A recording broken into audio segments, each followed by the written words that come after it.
ಗೊಂದಲ ಹುಟ್ಟಿಸಿದೆ ಕೇಂದ್ರದ ಮನೆಗಣತಿಯ ಪ್ರಶ್ನಾವಳಿಗಳು. ನಾಗರಿಕರ ಖಾಸಗಿತನಕ್ಕೆ ಧಕ್ಕೆ ತರುವಂತ ರೀತಿಯಲ್ಲೇ ಪ್ರಶ್ನೆಗಳಿದ್ದಾವೆ. ಹೀಗಾಗಿ ಆ ಪ್ರಶ್ನೆಗಳು ಜನರಿಗೆ ಕಿರಿಕಿರಿಯನ್ನು ಉಂಟು ಮಾಡ್ತಾ ಇದ್ದಾವೆ. ಮನೆಯಲ್ಲಿರುವ ವಸ್ತುಗಳ ಸಂಖ್ಯೆ ಕೇಳ್ತಾ ಇದ್ದಾರೆ. ಮನೆಗಳಲ್ಲಿರುವ ದವಸ ಧಾನ್ಯದ ಬಗ್ಗೆಯೂ ಕೂಡ ಪ್ರಶ್ನೆ ಮಾಡುವ ರೀತಿಯಲ್ಲಿ ಪ್ರಶ್ನಾವಳಿಗಳನ್ನು ರಚಿಸಲಾಗಿದೆ. ನೋಡಿ, ವಸ್ತುಗಳ ಸಂಖ್ಯೆ ಎಷ್ಟಿದೆ ಅಂತ ಕೇಳ್ತಾ ಇದ್ದಾರೆ. ಫಾರ್ ಎಕ್ಸಾಂಪಲ್, ಆಹಾರ ಪದಾರ್ಥಗಳೆಷ್ಟು, ಆಹಾರ ಪದಾರ್ಥಗಳು ಏನೇನಿದೆ, ಧಾನ್ಯಗಳ ಮೂಲದ ಬಗ್ಗೆಗೂ ಕೂಡ ಪ್ರಶ್ನೆಯನ್ನು ಕೇಳ್ತಾ ಇದ್ದಾರೆ. ಕೆಲ ಖಾಸಗಿ ಮಾಹಿತಿಗಳನ್ನು ಕೂಡ ಕೇಂದ್ರದ ಪ್ರಶ್ನಾವಳಿಗಳಿದ್ದಾವೆ. 2027ರಲ್ಲಿ ನಡೆಯುವಂಥ ಕೇಂದ್ರದ ಜನಗಣತಿ, ಅದಕ್ಕೂ ಮುನ್ನ ಮನೆಗಣತಿಯನ್ನು ಮಾಡಲಾಗ್ತಾ ಇದೆ. ಕೇಂದ್ರ ಸರ್ಕಾರ 33 ಪ್ರಶ್ನೆಗಳನ್ನು ಒಳಗೊಂಡಿರುವಂಥ ಪ್ರಶ್ನಾವಳಿಗಳನ್ನು ಬಿಡುಗಡೆ ಮಾಡಿದೆ. ಕೇಂದ್ರ ಗೃಹ ಸಚಿವಾಲಯದಿಂದ ಈ ಮನೆಗಣತಿಯ ಪ್ರಶ್ನಾವಳಿಗಳನ್ನು ಬಿಡುಗಡೆ ಆಕ್ಷೇಪಾರ್ಹ ರೀತಿಯ ಪ್ರಶ್ನೆಗಳಿದ್ದಾವೆ. ಮುಂದಿನ ವರ್ಷದಿಂದ ಕೇಂದ್ರದ ಜನಗಣತಿ ಆರಂಭವಾಗುತ್ತೆ. ಅದಕ್ಕೂ ಮುನ್ನ ಮನೆಗಣತಿಯಲ್ಲಿ ಕೇಳುವಂಥ ಪ್ರಶ್ನೆಗಳು ಪೂರಕವಾಗಿಲ್ಲ, ಅದು ಅಪ್ರಸ್ತುತವಾಗಿದ್ದಾವೆ ಅನ್ನೋದು ಜನ ಬೇಸರಕ್ಕೆ ಕಾರಣವಾಗಿದೆ.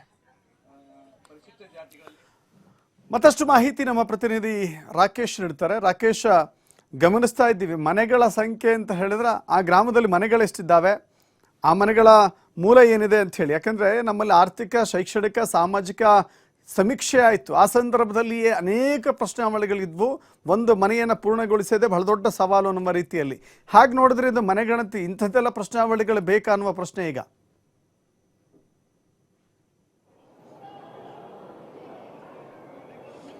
ಹೌದು ದಶರಥ್, ಕೇಂದ್ರ ಸರ್ಕಾರ ನಡೆಸಲು ಉದ್ದೇಶಿಸಿರುವಂತಹ ಜಾತಿ ಗಣತಿಯ ಜೊತೆಗಿನ ಮನೆಗಣತಿ ಕಾರ್ಯಕ್ಕೆ ಇವತ್ತಿನಿಂದ ಚಾಲನೆ ಕೊಟ್ಟಿದೆ.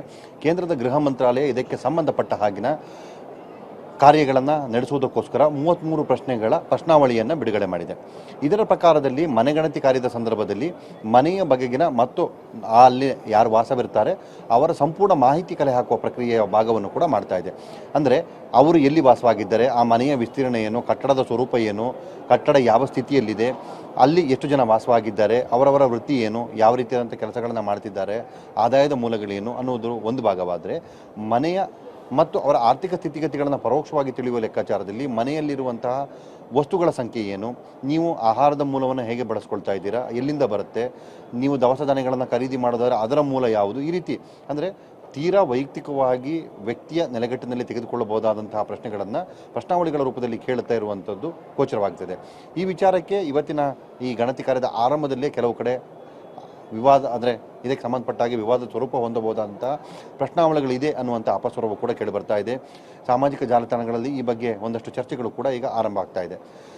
ಕೇಂದ್ರ ಸರ್ಕಾರದ ಈ ಉದ್ದೇಶದ ಹಿಂದೆ ನಾಗರಿಕರ ನಿಜವಾದ ವ್ಯವಸ್ಥೆ ಸ್ವರೂಪ ಹೇಗಿರ್ತದೆ, ಅಥವಾ ಅವರ ಆರ್ಥಿಕ ಸ್ಥಿತಿಗತಿಗಳು ಮತ್ತು ಸಾಮಾಜಿಕ ಸ್ತರದ ಸ್ಥಿತಿಗತಿಗಳು ಹೇಗಿರ್ತದೆ ಅನ್ನೋದರ ಮೇಲೆ ಮುಂದಿನ ದಿನಗಳಲ್ಲಿ ನಡೆಯುವ ಜನಗಣತಿಯ ವಿಚಾರವನ್ನು ಗಣನೆಗೆ ತೆಗೆದುಕೊಂಡು ಅಲ್ಲಿ ಯಾವ ಸಮುದಾಯದವರಿಗೆ ಯಾವ ರೀತಿಯಾದಂತಹ ವ್ಯವಸ್ಥೆಗಳನ್ನು, ಯೋಜನೆಗಳನ್ನು ರೂಪಿಸಿಕೊಡಬೇಕು ಅನ್ನೋದಕ್ಕೆ ಇದನ್ನು ಮಾಡಲಾಗ್ತಾ ಇದೆ ಅನ್ನುವಂಥದ್ದನ್ನು ಹೇಳಿಕೊಂಡಿದೆ. ಆದರೆ ಯೋಜನೆಗಳನ್ನು ರೂಪಿಸುವ ಹೆಸರಿನಲ್ಲಿ ಈಗಲಿಂದಲೇ ವೈಯಕ್ತಿಕ ಮಾಹಿತಿಯನ್ನು ತೆಗೆದುಕೊಳ್ಳುವುದು ಎಷ್ಟರ ಮಟ್ಟಿಗೆ ಸರಿ ಅನ್ನುವಂಥ ಪ್ರಶ್ನೆಯನ್ನು ಈ ಪ್ರಶ್ನಾವಳಿಗಳು ಹುಟ್ಟುಹಾಕ್ತಾ ಇದೆ.